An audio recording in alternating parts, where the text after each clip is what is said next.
Welcome back to the podcast that is always up to speed with Formula One. This is the Scuderia F1 podcast featuring Mark Hamilton. And as always, the man, the legend, the myth, Mark Daly, joining you after the second race of the 2021 campaign here on Sunday, April the 18th. You're probably hearing us Monday, April the 19th. And we're here with some pretty fire reaction to what was, quite frankly, a really great resumption to the 2021 season. We had a race 3 weeks ago in Bahrain. We had this ridiculously long break, given the fact that we have this hyper compressed 23 race calendar, but the race today was cold, it was wet, it was long, it was thrilling, it was exciting. We had crashes. And at the end of the day, there was absolutely no change to the Drivers' Championship or the Constructors' Championship, but not necessarily for the reasons that you might think. My friend, what were your biggest takeaways from today's race? What did you enjoy the most? I think what I enjoyed the most was Hamilton and Verstappen going head-to-head right on the very first lap. Lewis dealing with some pretty unusual situations, quite a bit of adversity, things not going his way. I mean, great recovery drive for Lewis Hamilton to end up. Where did he drop down to? Was it like P9 or? Yeah, I think when he was coming, he came back out at P9. And he was flying. So to get back, not just onto the podium, but back up to P2 was an astounding, just an astonishing result. But, fair play to Max. I mean, he didn't start in the best position in the race. I mean, he didn't qualify as high as he wanted to, from qualifying third behind his teammate and behind Lewis Hamilton. But that being said, you could tell from the start that Sergio just had a lot of wheel spin. Max just, he played it smart. He started the race in second gear. And he just had a lot of torque going off the line. And it was interesting going into that corner, Max and Lewis Hamilton.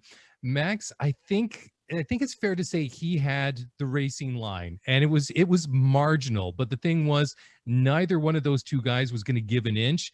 And then just the way that they go through that little chicane, the little left and then the right-hander, one of them was going to go over the curbs. Unfortunately for Lewis Hamilton, it was him. He damaged the underside of that end plate on the left front-hand side of his wing.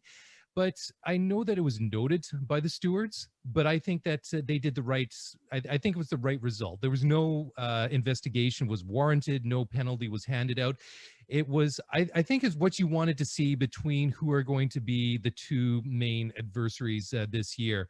And just with all the things that happened on the track with the safety cars, you had that big crash with Nick Latifi. Then you had you had Mick Schumacher, who was really the victim of his own unfortunate circumstance by spinning while trying to warm his tires. And then they closed the pit lane to clear the debris that came off of his car. So he had to drive around the circuit for a couple of laps before he could actually go in and change it. And then, of course, the big, huge crash between George Russell and Valtteri Bottas that was red flagged. And just really all afternoon, people going on and off the track, but it made for some exciting moments. It was exciting to see Lewis really fighting his way up through the order. And it was interesting, though, based on the speed that he had a quick car, but it's really, I find it a little bit difficult to figure out how good or comparable he was to Max, because Max was able to keep about 5 seconds ahead of them through the portion of the race when it really was between the two of them. And then once all the drama started happening, that kind of went out of the window. Yeah, and I think it's really important to set this one up. And I think you did a great job of summarizing what we witnessed today in Italy. We went into this race weekend and it was a little bit cold. So when we last visited Imola, and this isn't a race for our new listeners, this isn't a race that hasn't This race really hasn't been a part of the calendar in many years. So if we look back at the last 6 winners here, Schumacher won in Imola in 2002. He won there in 2003. He won there in 2004. Alonso won there in 2005 in his championship season. Schumacher won again in 2006. And then Hamilton won last year when they returned for the first time in 14 years. Last year was a bit of an anomaly because they kind of wedged it in November. And you typically wouldn't go to Imola in November. And typically you probably wouldn't go to Imola this early in the season either. And it was a little bit cold and they were forecasting rain all week, which I think for fans like us, that's a good thing. And then the rain arrived 30-40 minutes before the race was to begin. It started pouring. But what was really curious about it was it really only rained on one half of the track. So you had a section of the track that was largely dried out. It was a little bit damp and a little bit slippery, but it wasn't covered in water. And I think you teed it up perfectly. So Hamilton qualifies on pole. He's on the front row for the 160th time in his career. Remarkably, Sergio Perez, who qualified second, that's the first time he's ever qualified on the front row. So it ultimately ends up being something of a drag race between Perez, Hamilton, and Verstappen off the jump. Perez doesn't start great. Hamilton doesn't start great. Max gets a jump, beats him into the corner. And to your point, given the conditions, you're absolutely right. The stewards, they were going to investigate that. They weren't going to dig that. But the problem was for Hamilton, he rides these brutally high Imola curbs and sustains some damage. He loses the end plate on his front wing. And within 2 laps, Max has a 5-second lead. And at that point, you can argue the race is pretty much done. It's going to be difficult for Hamilton to kind of capture that distance. But ultimately, the race was kind of set. And I think if not for everything that kind of transpired after that, it could potentially have been a fairly boring race, but ultimately some really cool stuff happened that made it far less boring. But the race was super, super thrilling. And I've said this to people that are getting into Formula One all the time. For me, if I'm going to watch an NBA game and I miss the tip-off or I miss the first few minutes of the first quarter, doesn't bother me at all. I cannot miss the start of a Formula One race. So much happens in those first couple of corners in that first lap that sets up the rest of the race. You cannot miss it. And that was exactly what transpired here. It was a super, super aggressive move. They were fighting for position. They know that they're going to be fighting for the championship. Hamilton lost the carbon fiber end plate on his front wing. And within 2 laps, Max had this almost insurmountable 5-second lead. But yeah, great start to the race, and some really interesting stuff transpired from that point forward. Yeah, absolutely. And I think that you don't want to be too harsh on your 2 title contenders. And I think that both of them are smart enough and hopefully mature enough when it comes to Max. I think a couple of years ago that might have turned out a little bit different. But Max, obviously significantly younger than Lewis Hamilton. But he did have his fair share of criticism earlier in his career, just the way that he would have handled similar situations. And of course, there was that the infamous kind of like Verstappen slide, where he would kind of drift to one side of the track just to defend a position going into a corner. I mean, he's kind of grown out of it, and I thought that both of them, I think they handled the situation well. It was just hard, fair racing, and just the way that the conditions were.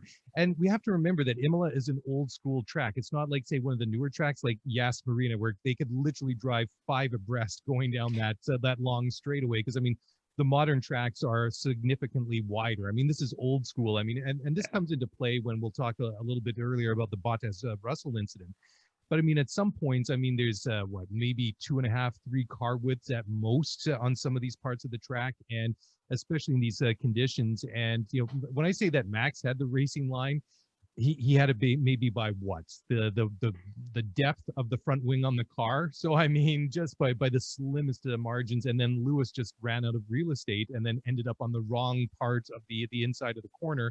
And then, like you said, he went over those brutally nasty Imola curbs, and something was going to give way in that incident, and wasn't going to be the curbs. But it was really something. I mean, to see just how slippery it was, and just how bad the spray was, and to see things like Charles Leclerc spinning out on the formation lap. And I was just like, oh gosh, are we going to see a Ferrari retire from the race on the formation lap in a race in Italy?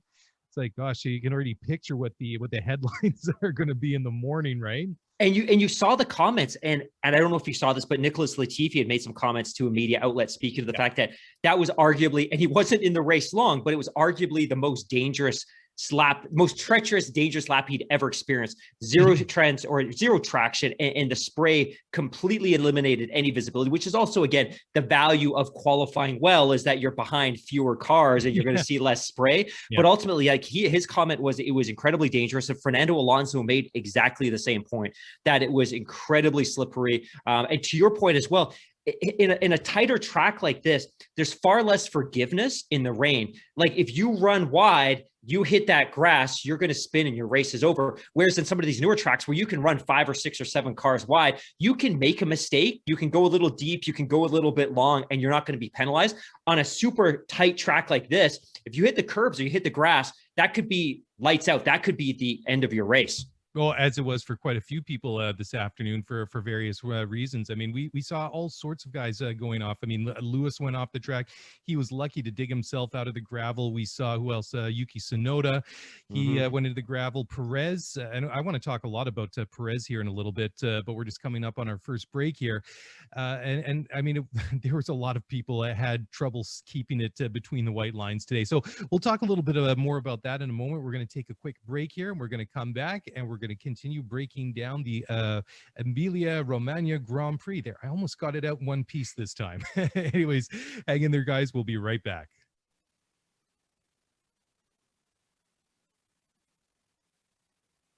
All right. Well, welcome back to the show. Mark and Mark, Daly and Hamilton here, breaking down Imola and all the action that we saw this afternoon. And well, just going back to what you were talking about just before the break there, Mark, about what Nicholas Latifi was just saying how dangerous and how slippery and how nasty the visibility was out there on the track. But I just wanted to get your take. And I know that 3 weeks ago we sat here doing the exact same thing, and I dubbed the Haas driver Nikita Mazepin. He didn't disappoint. He did that numerous times again this weekend. He was involved in the Latifi incident. That was a hard hit that Nick took when he hit the wall there. But he went off, what was an Aqua Minerale, came back on, and he was sort of coming back onto the track, and Mazepin's coming up and clips him on the right rear tire. And I mean, he did try to pull over and not go onto the grass himself, but I know on the Sky Sports feed, Martin Brundle said that was 100% Latifi's fault. He wasn't going to blame that one on Mazepin, but you know, I kind of disagree with that. I think that when the conditions are so bad and you can't see anything from the spray in front of you, how are you going to see anything in the spray behind you? And in conditions like that, I mean, if you go out and you get in a rear ender right now, isn't the insurance going to play more or place more of the fault on the driver that actually rear ends you rather than you being rear ended?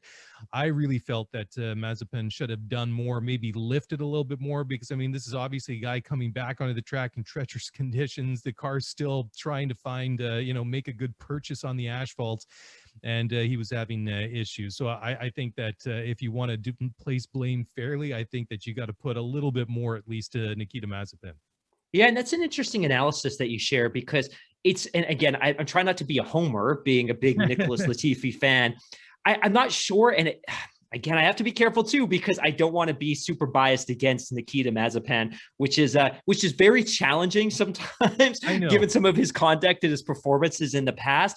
I struggle in this case, and I'm glad you asked the question, because I spent a lot of time kind of evaluating interpretations of the incident through the media, and overwhelmingly, like it's clearly that Latifi was at fault here, that nobody is siding or suggesting with the fact that Mazepin was anything but not at fault in this case. And I struggle to, given the circumstances, if it's a dry track and it's clear, maybe it's a little bit different, but I struggle to blame him in this case. And I'm not clear what he could have done in the car at that moment, at that speed, to avoid the collision. And again, I don't know what was being communicated to him from the radio, but in this case, I struggle a little bit. In your case, I'm kind of curious as to what you believe he could have done differently to have avoided that collision.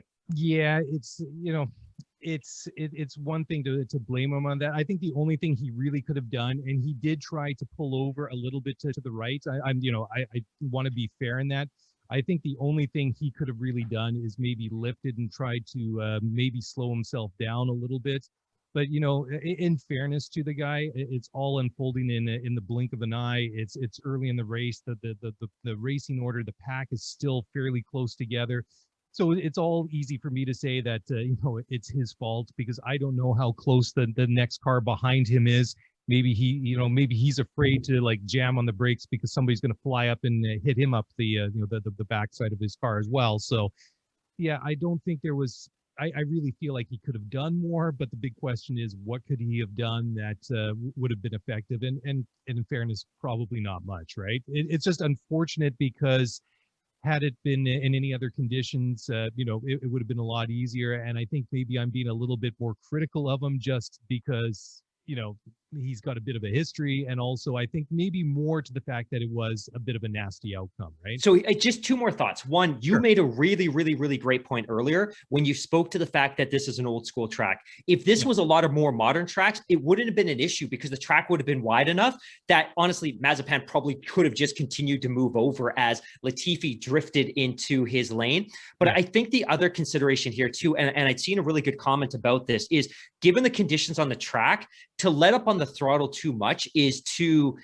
give up too much or sacrifice too much traction. And at that point of the track, at that moment, especially if he's potentially going to hit the paint or hit a curb, if he's releasing the throttle too much, he could potentially lose traction and spin. So in his case, I think his mindset was, hey, I probably could release a little bit of traction, or I could give up a little bit of throttle, but I could potentially lose traction in the process. So, I can't, while you were talking, I actually went back to revisit this because I'm like, you know what, maybe you're right. But my fears when I revisit that, I just think if he gives up the throttle, it's not about giving up his position potentially or giving up his racing line. It's more, given the fact that it's wet, he could lose his traction. Like you release that throttle, you release your grip on the track, and that's not a good thing either. But yeah, it's a tough one.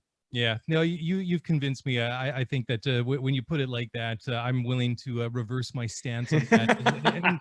And, bearing in mind we still have 21 races to go, so I don't want to use up all my criticism on one driver too early in the season. But what happened to Mazepin on his very last lap when the track was largely dried out? Well, no comment. Yeah. Anyways, Mark, why don't we, I want to talk a little bit quickly now just about the podium itself. Sure. I mean, it was a great finish. I mean, when you look at Max Verstappen, I mean, he was a light year ahead of Lewis Hamilton, 22 seconds. Then you had Lando Norris coming up and finishing P3. Then you had the two Ferraris of Charles Leclerc and Carlos Sainz rounding out the top five. And I think that if you're a Ferrari fan, I think you have to be a little bit encouraged. I mean, there was a much more positive a weekend from the Scuderia compared to what we've seen over the past, say, 18 months or so. For both of them to finish not only in the points but in the top five, I think is a great result for them, especially in such a chaotic race. Now, I guess the big question is did maybe the weather and all the mayhem and the chaos, did that maybe have something to do with it? Their result. But I don't want to take anything away from them. I think they should be encouraged. I mean, Charles qualifying P4, Carlos Sainz. I mean, I think Carlos, I think he should be very pleased with himself. I mean, he qualified in P11, so to get all the way up into the points and into the top five, I think is a really, really good, strong finish for him, and a really good double top five finish for Ferrari as well. Yeah, that was a fantastic weekend for Ferrari. I mean, coming out of qualifying, it looked good. Like it's got to be confidence building for Charles Leclerc to qualify P4, given where they were last year, and they can continue to build on these things. I think it was a little bit really disappointing to see Carlos Sainz not make it into Q3, but ultimately for them to finish, classify 4, classify 5, I think ultimately that's a really, really, really great result for this team. And I think the other thing to consider too is we're now 2 races into the 2021 campaign. Mm-hmm. They've already accumulated 25% of the championship points that they had last year. To put it into context, that's how strong this start has been for them. And I think it's something for them to build on naturally. And the reality too is if Hamilton hadn't been so dominant in terms of the last 10 or 15 laps and kind of carved his way through the field, they could potentially have had a podium as well. But I think they will be very, very, very happy with a 4-5 finish. Yeah, absolutely. And the one thing that I think really stood out for me was the fact that, and I think we've talked about this recently as well on the regular weekly show, is that they've been talking that the straight line speed of the car is no longer their Achilles heel. And I thought that even though that they weren't maybe as fast as obviously Lewis was when he was really in the zone there in that closing stage of the Grand Prix, but it wasn't so noticeably slow compared to where they were a year ago. So I think that that it's finally becoming noticeable to like the lay people like ourselves, just to say, oh, okay, there certainly seems to be an improvement in that straight line speed with that car. And to put that into context, Leclerc was only 0.3 off of Hamilton in qualifying, 0.3 of a second off of the Mercedes. Like that's a really, really strong performance. And I think that just reinforces that point that you're making about their top line speed, which was one of their two Achilles heels last year. Was obviously they were significantly down on top end power, but they also had some drag issues. But ultimately, for them to qualify P4 and they're just 0.3 off of Hamilton on pole, that's a really, really strong performance. Yeah, absolutely. Actually, when you go back and you look at qualifying, when you look at the top, the top, what was it, 8 cars? So Lewis set a pole time in Q3 of a 1:14.411, and you go all the way down to Esteban Ocon, to Valtteri Bottas, his teammate in 8th, was actually kind of shocking, but his fastest time in Q3 was a 1:14.898. So all of those cars within half a second of each other. That's a crazy spread. Yeah, crazy spread. Yeah, it's usually not that close. I mean, you might have the first couple of cars within maybe half a second of each other, but to have that many cars that close to one another is we don't see it very often. Let's put it that way. No, not at all. And honestly, I think if next year's regulation changes created this kind of parity, I think the sport would be very, very happy. So it's interesting that we're seeing it so kind of early on, but that is absolutely crazy. And it's funny because I hadn't looked at qualifying like that. Like I typically look at the top 2, top 3, what are the gaps like, but rarely do I look much deeper than that, because usually the lack of parity between the Mercedes and maybe the Red Bulls and the rest of the field is pretty tangible. But you're absolutely right. Hamilton 1:14.4, Sergio Perez 1:14.4.5, Max Verstappen 1:14.5. Going all the way down to your point, Valtteri Bottas a very disappointing P8, but ultimately just half a second off of qualifying. Half of a second. The fact that you had 8 cars that qualified within half a second of each other is crazy. And then ultimately Ocon finished its 0.8 of a second off, and Lance doesn't manage to put in a time in Q3, but that's a really, really, really compelling story from a qualifying perspective. Yeah, I want to talk now about one of these underlying storylines, just about the fact that, and you really led into it off the top of the show here, after all this drama on the track, that the championships didn't change, and that wasn't necessarily because of all the action that did or did not happen. And I want to dive into that a little bit in more detail, and we'll do that in just a moment as we take another break here. So don't go away. We'll be right back.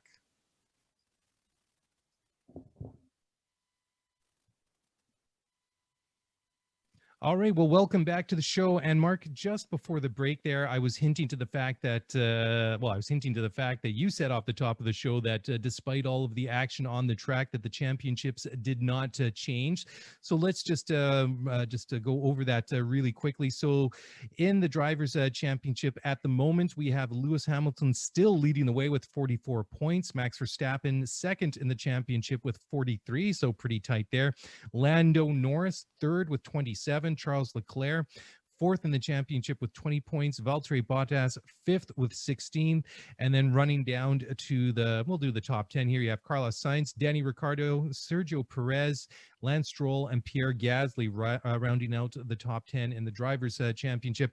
Now on the Constructors' side, you have Mercedes on top with 60 points, Red Bull with 53, McLaren with 41. That's very, very impressive where they are so far in the season. Ferrari with 34, so much further ahead where they were this time last year.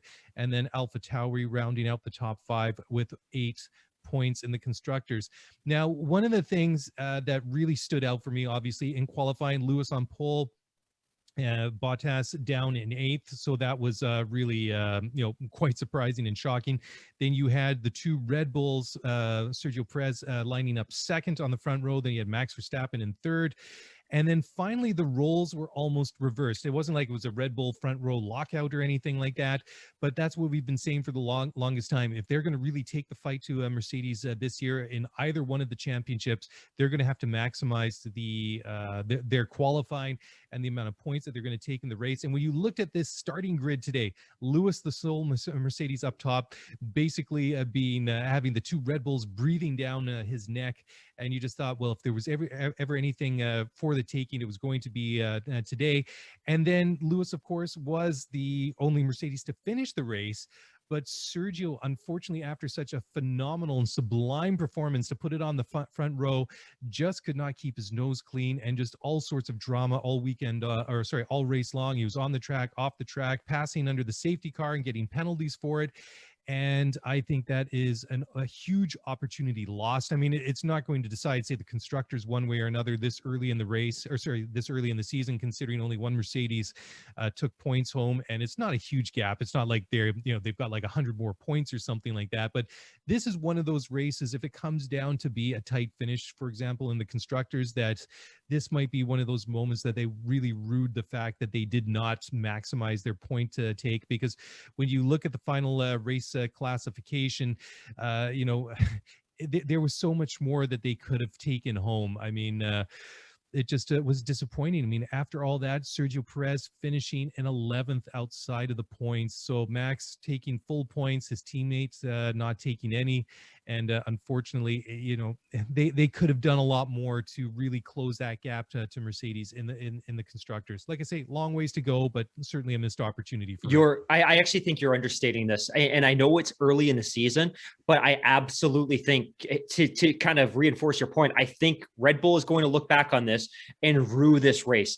And if I sound more confused and flustered than normal on this podcast, it's because after qualifying on Saturday, I built up this big narrative in my head that, Red Bull just had a breakthrough moment. They had somebody other than Max qualify on the front row. This is that breakthrough moment. They finally have two 1A caliber drivers. Like, they are going to take the fight to Mercedes in a way that we haven't expected. And you and I have talked about the fact that potentially we could have a championship that finishes Hamilton, Max, and Sergio, and Red Bull wins a constructors title while Mercedes wins the driver's title. Like, we've talked a lot about that. And I thought coming out of qualifying that this was the breakthrough that was going to reinforce the fact that Red Bull, at the very least, was a serious contender for the constructors championship.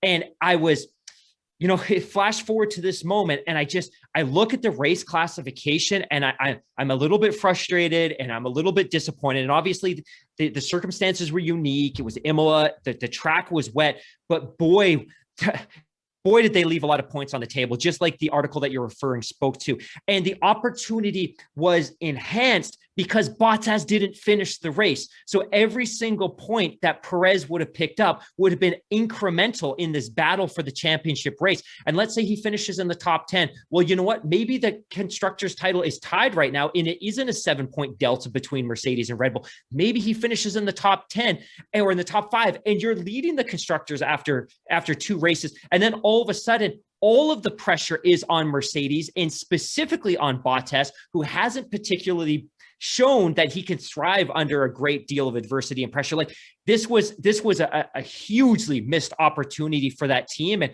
whether Christian Horner admits it in public or not, I think he's probably really, really, really frustrated, especially given the way that the race was set up. You had Sergio Perez on the front row. And like I said off the top, and I still can't get over this. And I'd heard it on the broadcast, but this is the first time in his career he's been on the front row, and he's been racing in Formula One since 2011. And that's true relative to Lewis Hamilton, who's now been on the front row 160 times. But everything was set up for them to cash in some serious points. And obviously Max did what he needed to do. He won the race. He took the full 25 points. But I really do think if the championship is going to be as close as we anticipate that it's going to be, they are going to rue the fact that they didn't cash in any points through Sergio Perez this weekend. It's funny because I think if you are one of these people that didn't watch the race and instead you just go to the results and the championship standings and everything like that, you'll be like, yeah, well, nothing's really changed. Whereas I think if you're a Mercedes, you're looking at that result and thinking, well, that wasn't great, but it could have been a lot worse. I mean, Lewis still recovered to second. He's still leading the drivers' championship. They're still leading the constructors' championship. And I know it was horrible conditions out there, but I can understand making 1 or 2 mistakes. But there was just too many from Perez today. It was just almost like he was almost overthinking it, overdriving it, just pushing too hard. I think he totally gets it. I think that he realizes, hey, for the first time in my career, I have a contending car, that this is a car that can do something. I might be able to win another race here now that he won a race last year for a Racing Point. I think he's got a taste for it, and I think he senses that he could maybe do something similar with Red Bull this year. And it's just it was tough. And I think that if you're Red Bull, like you say, I think that you've got to be very frustrated with what, what happened today. It's interesting too. I went running on Saturday after qualifying, and I was playing this entire situation front row. He wasn't out qualifying Max, and I kept playing the situation through in my head. I'm like, this could be the year. This could be the year. They have two 1A caliber drivers. They have two drivers now that can qualify on the front row. They are in a legit situation where they can contend for a Constructors Championship, and they may still, and they probably still will. But I just think coming out of this weekend, especially given the fact that Bottas finished out of the points because, well, he DNF'd ultimately because of the crash with Russell, which we'll obviously get to. But I think they're just going to rue the fact that there was a really significant opportunity to cash in points today, and we just failed to do so. And if the Constructors is as tight as we think it is, maybe it's decided by 7 points or less. And the other thing that I thought was really interesting, and was it last year or the year before when they introduced the point for fastest lap? Was that 19 or 20? 19, right? 2019. Yeah, it's been around for a couple of years. And I think now that it only counts that if you set that lap, if you're in the top 10. Top 10. Yeah, which is interesting because Vettel came out and ultimately he had too many struggles with his car today. But he did set the fastest lap because I think he was the first fellow to go onto the dry tires. He went in for the mediums, and it obviously took it took a while for those tires to get up to temperature and for him to really get them working. But then all of a sudden, he really put in a really good time.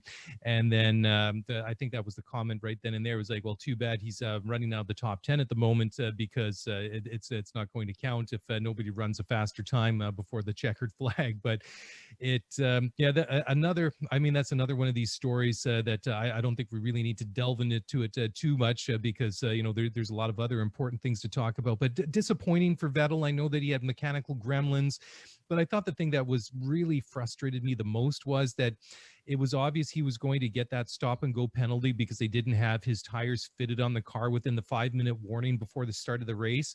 But it took them so long to actually hand out that judgment. I mean, he came in for his pit stop. He's out on the racetrack for what, 1 lap, 2 laps, and then all of a sudden the stewards give him the notification that he has to do the stop and go penalty. And the thing is, he has to go and do it right then and there, and he has to go into the pits and serve it within 2 to 3 laps. And it's the longest pit stop in Formula One on the calendar this year. So I mean, that was going to effectively and his hopes of maybe getting into the points at in that race. But at the end of the day, it didn't matter because he retired with issues at some point. But disappointing. I mean, Lance fared a little bit better, but was demoted after getting a penalty after the race. But it's been a little bit frustrating, let's put it that way, to watch Aston Martin. I know both you and I were quite enthusiastic, to say the least, with them rebranding from Racing Point last year, but they've certainly had their troubles going into the first couple of races of the year. Very, very, very disappointing. I think Stroll's done what I was afraid he was going to do, which is put in some points finishes, but not really compete for the top 5. He's obviously performed reasonably well in qualifying, which was always his biggest Achilles heel going into last year. He struggled in 2019. He got better last year. He was really awful in 2018. And he kind of had some mixed results in 2017. So at least he's got qualifying down. His racecraft is okay, but he's not being particularly adventurous. He's certainly not pressing or looking for opportunities. And there may be some very fundamental reasons for that. He simply might not be getting the green light from his team to be as aggressive as I think we would like him to be. But we also know that some of the regulation changes in the offseason have been particularly challenging for the Aston Martin team as they have the Mercedes team, although the Mercedes team simply has significantly greater resources to overcome some of the challenges that they've encountered this year due to some of those regulation changes around the floor of the car. But ultimately, I've been very, very, very disappointed. And at this point, I'm not suggesting Aston Martin is necessarily in a tailspin, but I don't see them coming out of this, if you know what I mean. Like, I don't see a clear runway forward for them to correct the challenges that they're encountering, because I think part of it's psychological with Vettel and just a lot of bad luck, but I think some of it's psychological. But I think some of it's just bad luck in general too. That the brake situation that they encountered today, and I don't know if you saw the photo, but Lance's brakes were literally on fire and had to be replaced in the pit lane before he could return to the track for for the start of the race. And Vettel's brakes also overheated, which is why he was in the pit lane and they weren't able to fit his tires. So it's not necessarily just, hey, we're having some bad luck from a driving perspective and Vettel's made a couple of mistakes. And you know what? Lance had some bad luck in Q3 on Saturday, but they're having some fundamental mechanical issues as well. And the brake issues, those aren't related to the floor, which is the principal regulation change that's hampered this team. Like they're just having some issues everywhere. And the fact that, and I don't know that people have made a big enough story about this, but Lance's brakes caught on fire and they had to fundamentally replace those entire components in the pit lane before the race. And then at the same time, they've got Vettel sitting there waiting because they need to replace his because they were also overheating. So then he starts just fundamentally everything feels broken right now. And I don't see that clear pathway forward because even if they can put all of these mechanical gremlins aside, you still have the floor plan issue or the floor issue that they're not going to be able to solve anytime soon. And they don't have the resources that Mercedes necessarily do. And then I'm still concerned about Vettel because despite the fact that, to your point, he put in the fastest lap today, although it didn't count for a point because he didn't finish in the top 10, I just haven't seen enough from him. His qualifying hasn't been great. He made the mistake in the first race weekend and he rear-ended Ocon. Again, he didn't have a lot of time during winter testing, but he kept spinning. I'm very worried about that team. And so far, that's my 2 races in, 10% of the season, my most disappointing team by far. Oh yeah, absolutely, 100% agree. And it's funny too because I thought that once Vettel had announced that he was going to Aston Martin for this year, I thought that seems like a really good move. That seems like a good team to be going to. But I have to admit that after this race today, I found myself thinking for the first time ever, Seb, hey, maybe it's time to hang up the helmet and gloves and maybe go back to your organic farming. Like we talked about a couple of weeks ago. And I really was surprised to sort of think that. But I mean, he's a guy that just can't buy a break at the moment. Valtteri Bottas maybe a guy that's struggling a little bit, but not as bad as he is. But it was just, so frustrating, so disappointing to watch Aston Martin. And Lance, I think he's just trying to do the best that he can and just maximize what he's doing. And I'm kind of surprised. I thought if either one of those two drivers might struggle, I thought it might be the other way around. But maybe Lance has the advantage, having been with the team for a while now, and maybe he's just he's got enough experience in the car that the changes to the floor and the issues that they're having with that, maybe Lance is not as badly affected by it because he's just got more time in it, even though the change obviously affects both drivers. But Sebastian, I mean, he's learning a brand new car and a car that has this issue on top of it. Then you throw in all these mechanical problems on top of it. It's just not an easy situation, right? I should also add as well, I'm probably being a little bit unfair to Lance and possibly a little bit too critical because I expect a lot from him and I really want to see him now in his 3rd full season with that team perform well and start cashing in on some podiums. But I think he's also driving conservatively because he needs to, because the team simply needs him to bring that car home and collect whatever points he can. If he gets too aggressive, if he's lunging at some low percentage corners to try and pick up a place that's not really going to make a huge difference in the Constructors Championship, and he ultimately makes contact and he doesn't finish, that's not a good situation for the team. So I think he's probably driving conservatively simply because he's giving the team the opportunity to make the changes to the car that's necessary to allow them to advance forward. But I think that's probably a big part of it. He's driving conservatively because he needs to, because they just need the car to finish the race and to collect whatever points they can, but also because he just recognizes that at this point it's the right thing to do. So probably a little bit unfair to Lance from my side.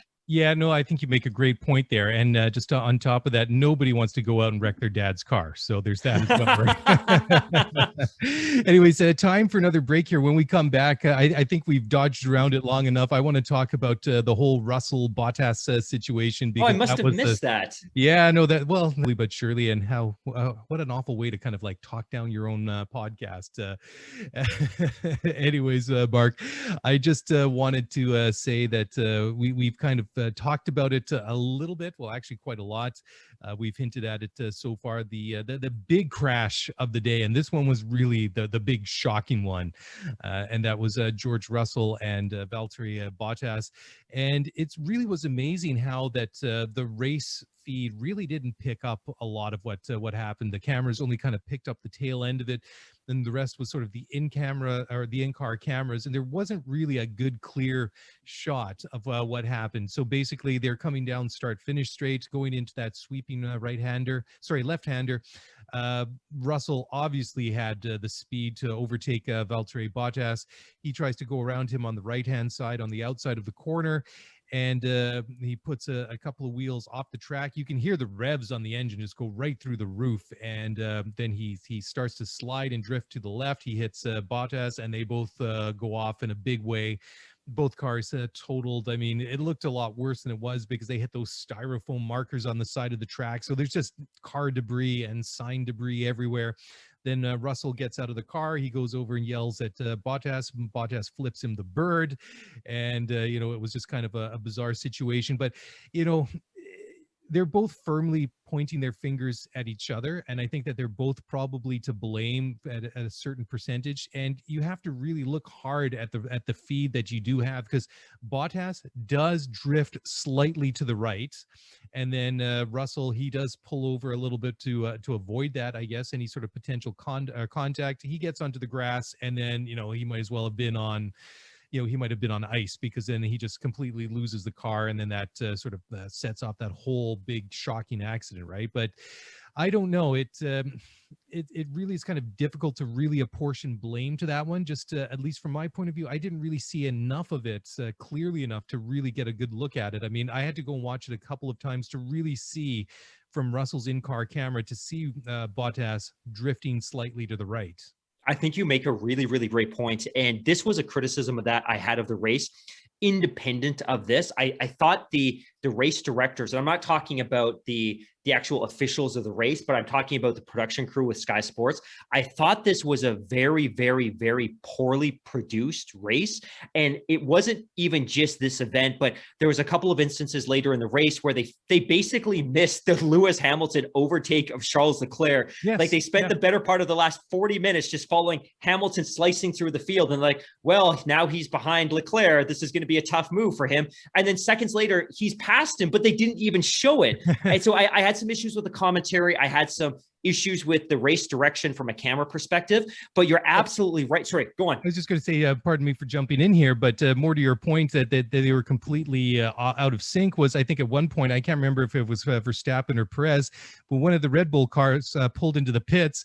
They had they went to the camera for the wrong pit box, and by the time they got into the right pit box, the car was already pulling out. the change had already been done. He'd already got 4 new tires, and he's already back into the pit lane, exiting back out onto the track. I'm like, okay, guys. Oh, yeah, I completely agree. That was the same experience that I had. One, I thought the commentary was off, and it was funny because I was watching the race with my wife, and I looked at her at one point and I asked, like, it felt to me that the commentators were actually sitting in their homes in the UK watching the television broadcast. Like, to me, that's how disconnected they felt from the race.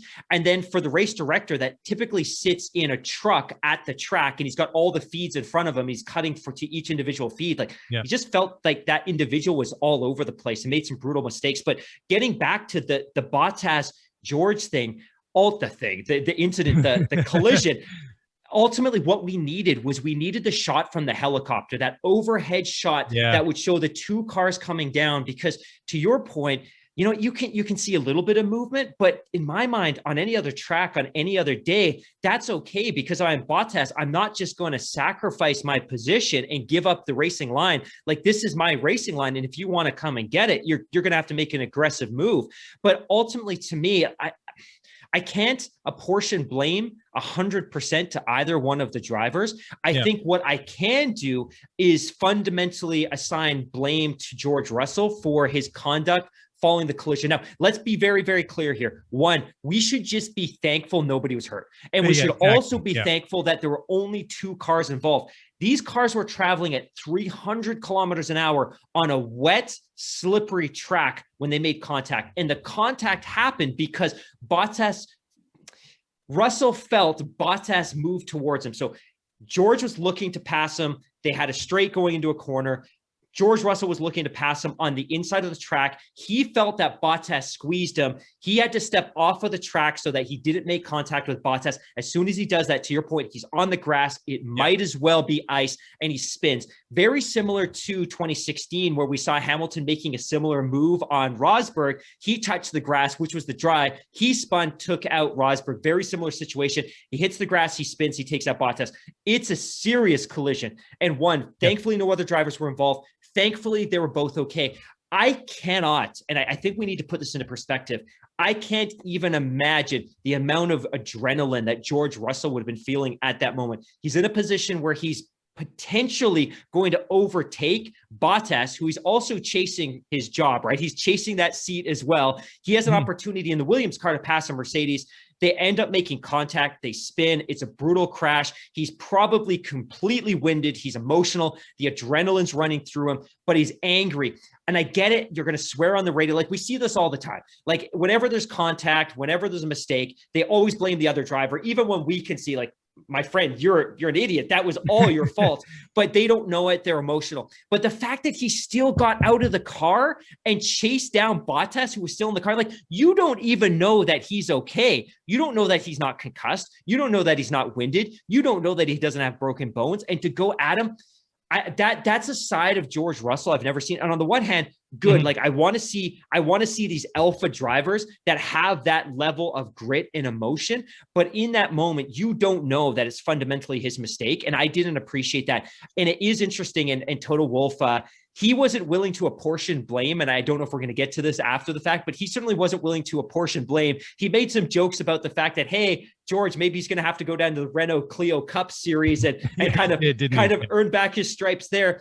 But ultimately, he's like, I don't know if it was 60-40 and who you would apportion that to. But yeah, it was really, really interesting. And the internet lit up. And it was interesting too, because typically if I can't make up my mind on something, I go to Reddit and I just let them persuade me. I'm a sheep. So I go to the Reddit thread. and even there, it wasn't particularly clear. They were very, very critical of George, but not necessarily critical of Bottas's move. Yeah, well, it's like we've both been mentioning here, is that there was no real clear-cut camera angle that showed the entire distance, like a situation, because the only camera that really shows it is George's in-car camera, and those cameras that are on the car don't really have a wide field of vision. You see Bottas moving, but the thing that you really lack is the depth, the distance, the geometry.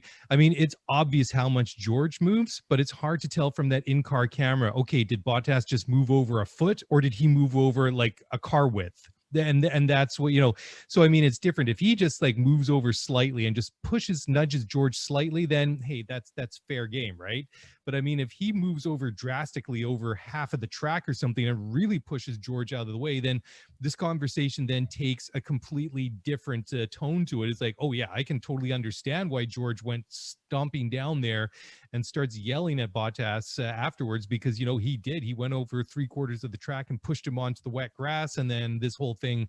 So I mean, it'll be one of those situations that we just don't have the benefit of a clear camera angle to really give us the full story, and it's really open to interpretation. I mean, the way that it looks like Bottas moved over slightly. George overreacted. He got onto the grass, he overreacted to that. He got onto the grass, spun, collected Bottas. They have a big catastrophic crash. And then there's a confrontation between the two drivers afterwards in the heat of the moment. From one driver to another. And it has a bit of a humorous conclusion from a fan point of view, watching Bottas flipping George the bird. But, it's like you say, it could have been a lot worse, and thankfully it wasn't. And ultimately, and this sounds terrible, and you never want this to be the reason why you collect a podium, but only moments before Hamilton had gone off himself. And the reset associated with the red flags ultimately gave Hamilton the opportunity to come back out in P9 and start carving his way through the field. So there were some interesting outcomes as a byproduct of this, but it was also just curious. And I know we haven't spoke a lot about this, but obviously, Bottas didn't qualify particularly well. He looked good in free practice 1, but I don't read a lot into free practice 1, to be honest. I think historically I have too much, but he came out, looked well, qualified relatively poorly, P8, although still only a half second off at the pole, as we talked about a couple of minutes ago. But he wasn't having a great race. And so far this year, it's what I was afraid we would see from Bottas, which is on a significantly different plane than his teammate in terms of racecraft and performance. And he should never have been in a position where a Williams was looking to overtake him as well. I mean, we're sitting here talking about who was at fault. Was it Bottas? Did he move over? Was it Russell because he was spooked? Did he stepped onto the grass and spun out? I think the real question is, the root cause is, why was there a Williams competing with the Mercedes for position on a track in this race? And again, I know it was a unique race, but Bottas should never have been in that position to begin with. Well, and just before we go into our last break here, Mark, I just wanted to make a point too that it was a very disappointing race, obviously, for Williams, because they had both of their cars get into Q2 for the first time in literally forever. George qualifying in P12, Nicholas qualifying P14. In the end of it, both of them are out of the race as a result of accidents, and just they must be really upset about that, because this is a team that has struggled for far too long compared to where they, historically they have been. This was a team, far too long ago was at the top of Formula One. But even in recent memory, even just going back several years ago, I mean, this was a team that was kind of in the best of the rest conversation, right? And then they just literally dropped into the abyss. And this, they've got new ownership in there. And it just looked like it could have been one of those weekends that it was like an indication that things might be turning around in the right direction. And to get both, I mean, George has done so well, especially last year, to get into Q2 and then have both of them in Q3, or sorry, in Q2 this weekend, and then both of them ending up crashing out of the race is just we've talked about frustrating things for different teams and different people. That has to be a very disappointing result for Williams. I'm so glad you brought that up, and I would have been ashamed of us if we'd overlooked that. But you're absolutely right. So Nicholas Latifi actually out-qualified his teammate, yes, Russell, in Q1. That's never happened before. That's never happened. So for that team, it's a breakthrough for Latifi. It's a breakthrough for the team that they get both drivers into Q2 for only the second time since they've had this driver pairing. And it looks like maybe some good things are starting to happen for that team. Mm-hmm. And to your point, for both of them to ultimately crash out of the race, that must be heartbreaking. One, because those are two extremely expensive repair bills. And I think we take for granted that, hey, these are big, rich teams. They can afford to fix these cars. And in Mercedes' case, Bottas's car might be a fundamental write-off. That chassis might be done, but that's a big team and they've got the funds and they can afford it. Ultimately, Williams is going to be able to find a way, especially with the investment group that's backing them now in terms of Dalton Capital. But ultimately, that's still a really pricey repair bill for that team. And I think when we were talking about Drive to Survive, like, we could see the apprehension sometimes that some of these owners have when it comes to the repair bills. And in this case, Williams not only goes from 2 cars in Q2, but they go to 2 really expensive repair bills in the course of 24 hours. It's really crazy. It's gonna be such a salvage job. Is just like, guys, is there anything we can pull off of these cars to exactly? Exactly. Yeah, just something that they didn't need to have to deal with. Anyways, I want to take one final break here, Mark, and when we come back, I just want to jump into the mailbag before we tidy it up and shut it down for tonight, and we'll do so in just a moment. So don't go away. We'll be right back.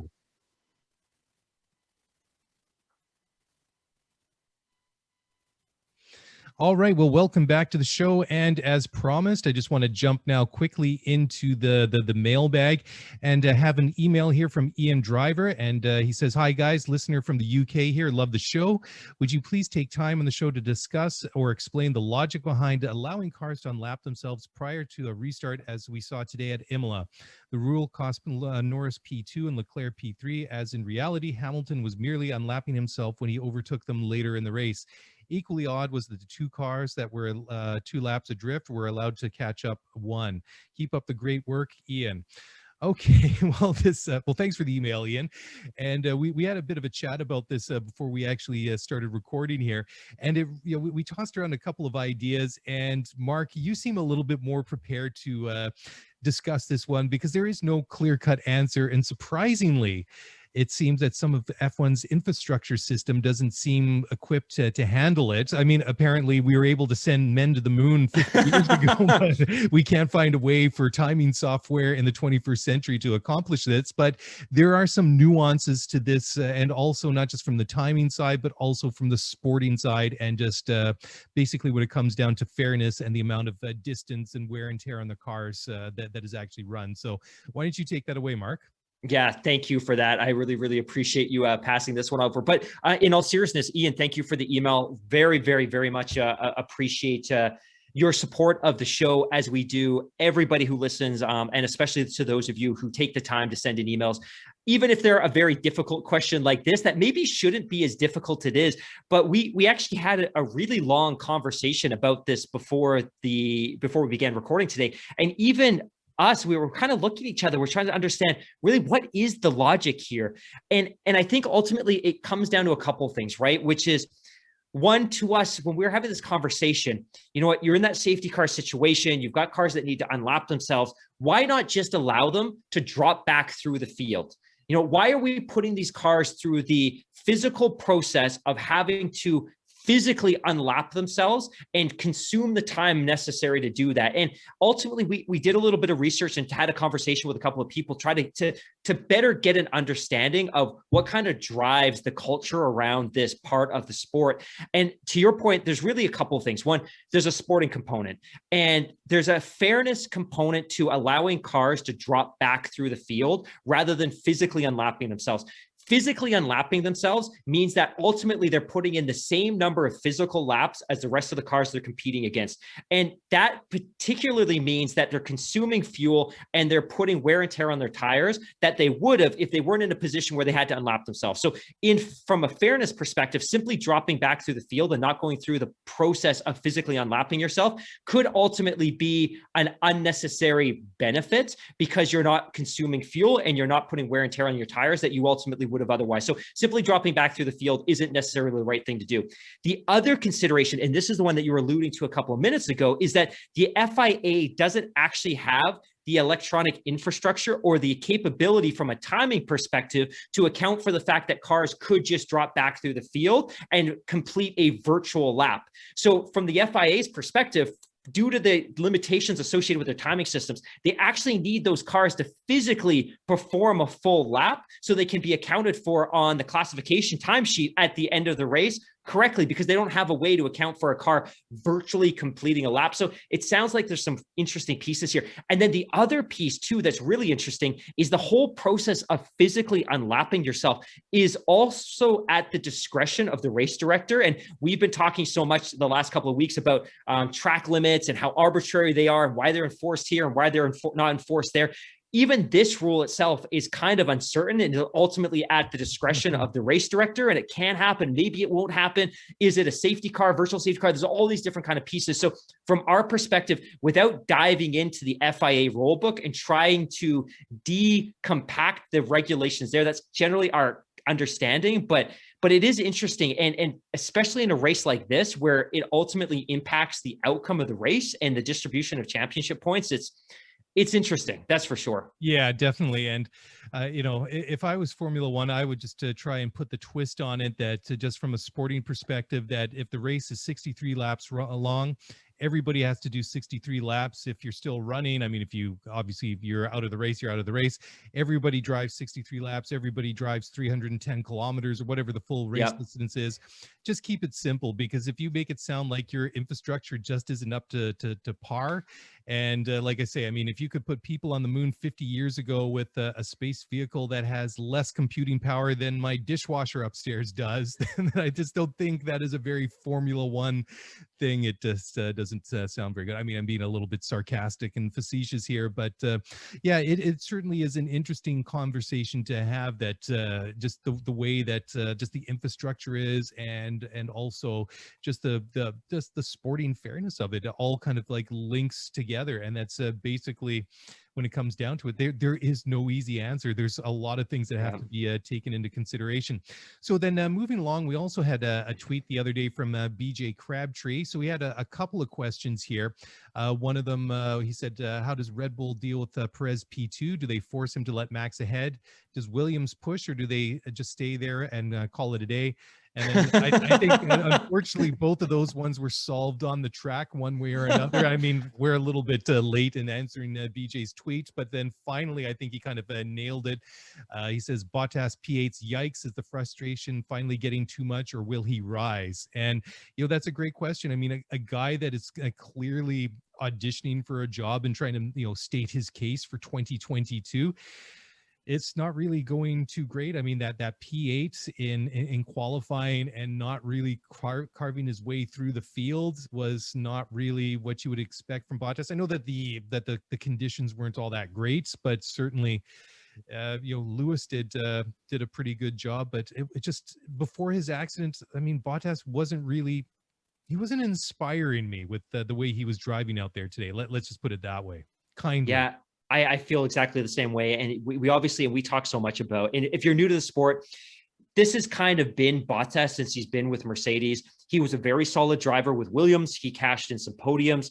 He had some really strong performances in 2016, his last year with that team. And that was really the last year that they were relatively competitive, and you could really classify them as a midfield team before they kind of dropped off the face of the planet.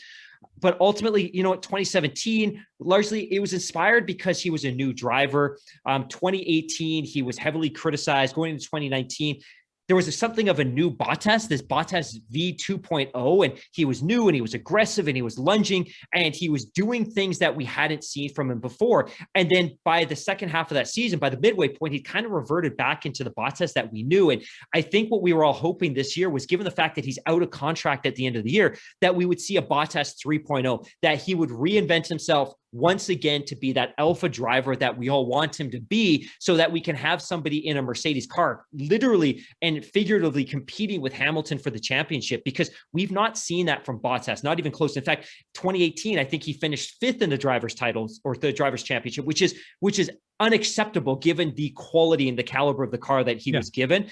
But I think what we've seen so far is, to your point, uninspiring. And this weekend was frankly disappointing. To qualify P8 is unacceptable. And then to be in a position where you're being overtaken by a Williams car. And I know it was a unique race weekend. The track was wet. It's unacceptable to be in that position. So ultimately, whether it's your fault or Russell's fault that that collision happened, you should never have been in that position to begin with. And so for me, that's where I ultimately assign faults. And just on that comment about Sergio and Max, I think one of the things that I'm most excited to see this year is a situation where they are potentially dueling for a podium position, because I don't know what that's going to look like from a team orders perspective. I hope there's none. Obviously, if we're in race 17, 18, 19, and Max is ultimately competing for a driver's title, I think there's going to be race orders. Yeah. But this early in the season, I would be very, very curious to see. And I think that's one of the things I was most excited to see this weekend was, wow, you got a position where Perez is already on the jump from Max from the very, very start of the race. And ultimately, Perez had a very, very poor start, and Max took the lead right away. So that we didn't even get to see how that was going to play out. Yeah, it is interesting. And I do think very much like you were saying, that this early in the season, I don't think that they say anything than other, boys, keep it clean, don't crash into each other and take yourself or your teammate out of the race, or, heaven forbid, both of you. But if it gets deeper into the season, like you say, if he's fighting with Lewis, in a really tight championship battle, or he's, even ahead of Lewis in the driver's title, and they wanted to sort of pad that lead, then I think that becomes a bit of a no-brainer. At that point, it's definitely Sergio, move over, lose a second or two on the lap here or whatever, or pass them in the pits or whatever it might be. But I think at that point it just becomes obvious. But just going back, I know talking about Valtteri Bottas is your favorite topic, I know, but it is interesting too. Just like I was saying, with him sort of auditioning for the job this year, and I mean it's been obvious for Toto, I think, over the past couple of years, that just by giving him this sort of 1-year rolling contract has been the easiest thing to do, because they get a guy that is contributing like a large number of points. He's winning a couple of races here and there, which keeps him happy. And there really hasn't been, I would say, a real clear replacement for him. But I mean, that question has been out there for a little bit now. And I think by giving him that 1 year deal, well, last summer, I guess is when he got the contract for this year. And I think in doing so, that question is whether do you bring Bottas back for 2022? I think that question is going to answer itself. I think that the decision will be made for Toto, and I think that which way he decides to go for 2022, I think the question will answer itself throughout the course of the season, and it'll be an easy one for him to make, either bring him back or put promote George Russell from the Renault Clio Cup into Mercedes. You're absolutely right. And I think, honestly, I think we're probably going to know by the summer break. I think we'll have a pretty clear idea at the summer break. I don't think it's going to be some of these driver contract situations where we're wondering, like Albon last year. I think they suspended the anticipation throughout the entire back half of that season, but I think it's going to be much, much clearer, because the other challenge last year with Red Bull is they didn't necessarily have a driver in the waiting. I don't think any of us anticipated or expected that they were potentially going to bring Gasly back. But if not Albon, then who? And then as it became clearer and clearer as the back half of the season played out and Aston Martin made the move to sign Sebastian Vettel, all of a sudden Sergio Perez became this option. But even then, it wasn't like Red Bull historically to go out and sign a driver that didn't come through their academy. So I think this year, though, I think we'll probably have a pretty clear idea come if it keeps up like this, then we certainly won't be talking about what is going to be in Valtteri Bottas's future at Mercedes come the U.S. Grand Prix in October or whenever it is. Absolutely. Yeah. All right, guys. Well, thanks for the emails and the tweets and everything. Much appreciated. Mark, that's it. In such an eventful Grand Prix, it's only taken us just only over an hour to break it down, but certainly it was enjoyable, and I'm hoping that the season keeps up, because some of the messages that we've received after the first race a couple of weeks ago in Bahrain was, it was a thrilling finish to the race. It was a great way to start the season. But what if that's it? What if next race Mercedes reestablish themselves at the top and it just becomes the same old? So we have to wait another race to answer that question, but it has been a good start to the season, and it certainly did not disappoint in the way that this race turned out after that 3-week pause in between round one and round two. It certainly let's just say that after what I saw today and all the added excitement that the rain brought into it, that I just can't wait to get back to racing. And thankfully this time it's not going to be 3 weeks. Absolutely. I just want to share two other things real quick, kind of the lighter side of Formula One that I thought were really interesting. And I credit my time spent on Reddit, but I don't know if anybody saw this, and this wasn't actually on the Sky Sports broadcast. This was on the F1 TV Pro app feed. But curiously, there was this interesting moment where after Hamilton had qualified on pole, there is a bit of a trophy ceremony where the driver who qualified on pole gets a trophy from Pirelli, and it's this half-size Formula One racing tire. Mm-hmm. And there's this interesting moment, and it was caught on camera, but it wasn't intended for broadcast. And Hamilton actually walks over to the Pirelli rep, and Hamilton goes and he looks at the trophy he just won. He's like, "Where did these go?" And the Pirelli guy points at him. He's like, "They go to you." And Lewis is like, "They goes to me?" Because of course Hamilton's won like 1,000 of these over the last 10 years. And the Pirelli rep's like, "Of course they go to you." And Lewis is like, "But I've never seen mine." And for the Pirelli guys, but you have so many of them. And Lewis is like, "I have no idea where they are." And the Pirelli rep is like exasperated and shocked and upset. And he's like, "Really?" And Lewis is like, "Yeah, I need to find out." And I thought it was just kind of this funny interaction. And then the other thing from this race weekend that I thought was really, really funny was on Thursday during media availability, they actually put Hamilton with Sebastian Vettel, which they typically don't do. They try to balance out media availability. So you've kind of got some of your top guys and you've got some of your younger drivers. But there was a question that was posed to Sebastian Vettel and Lewis Hamilton. And the question was, if you could be any animal, what animal would it be and why? And Sebastian Vettel, he says, "I would like to be a nice dog and like to have a nice family, and they take me for walks. And maybe if I'm not a dog, maybe a bird so I can fly and see things." Hamilton, on the other hand, is like, "I want to be a pterodactyl and I fly around." And he's like, no, I want to be a Tyrannosaurus Rex. So I thought it was very cute that Sebastian Vettel goes to being, "I would like to be a nice family dog with a nice family that takes me for walks." And Lewis Hamilton's like, "I want to be a Tyrannosaurus Rex." I thought those were two very cute Lewis Hamilton moments from the race weekend that went unreported. unreported, except on the checkered flag podcast on BBC, which I think spoke to that same media availability. But thought I'd share that with the team.